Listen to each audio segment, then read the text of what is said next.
আজকে আবার আমার মনটা খারাপ, কারণ ক্রাইম পার্টনার বাড়ি চলে যাবে হঠাৎ। কেন, কি হয়েছে সবটাই বলছে। ওর হঠাৎ স্কুল থেকে নোটিশ এসেছে যে ওর কালকে বই দেবে, আর ওটা ইম্পর্টেন্ট, খুবই নিতেই হবে, তাই ও আজকে বাড়ি চলে যাবে। কিন্তু ওর বাড়ি যাওয়ার কথা ছিল শুক্রবার সকালে, এতদিন আগে ও চলে যাবে, তাই এর জন্য মনটা খুবই খারাপ ছিল। মন খারাপ নেই, পড়াতে গেলাম, আর তো দেখা হবে না, ও সন্ধ্যেবেলায় চলে যাবে। আমি এবার পড়ানো থেকে বেরিয়ে গেছি, এবার যাবো শুভদের বাড়ি। এবার তোমরা নিশ্চয়ই ভাবছো যে ও তো আজকে বাড়ি চলে যাবে, আজকে শুভদের বাড়ি না গিয়ে ওর সাথে দেখা করতে গেলে ভালো হতো। না না, আজকে শুভর মা ডেকেছিল, কারণ ওর বাবা আজকে গেছিল দেশের বাড়ি, তো ওখান থেকে আম টাম ওগুলো এনেছে, ওগুলো দেওয়ার জন্যই আমাকে ডেকেছিল।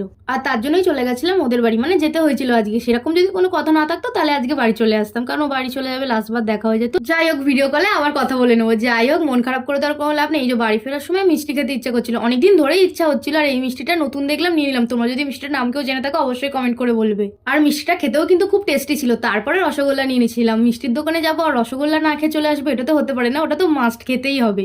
আর তোমরা কারা কারা কোন কোন মিষ্টি খেতে ভালোবাসো অবশ্যই কিন্তু আমাকে কমেন্ট করে জানাবে। আমার তো রসগোল্লাটাই সব থেকে প্রিয়, তারপরে তো সব মিষ্টি আমি খাই। আর এই যে শুভ আমাকে আম লেবু এগুলো দিয়ে দিয়েছিল। তোমাদের ভালোবাসা ছাড়া সবকিছুই অসম্ভব, তাই প্লিজ একটু সাপোর্ট করো। টাটা।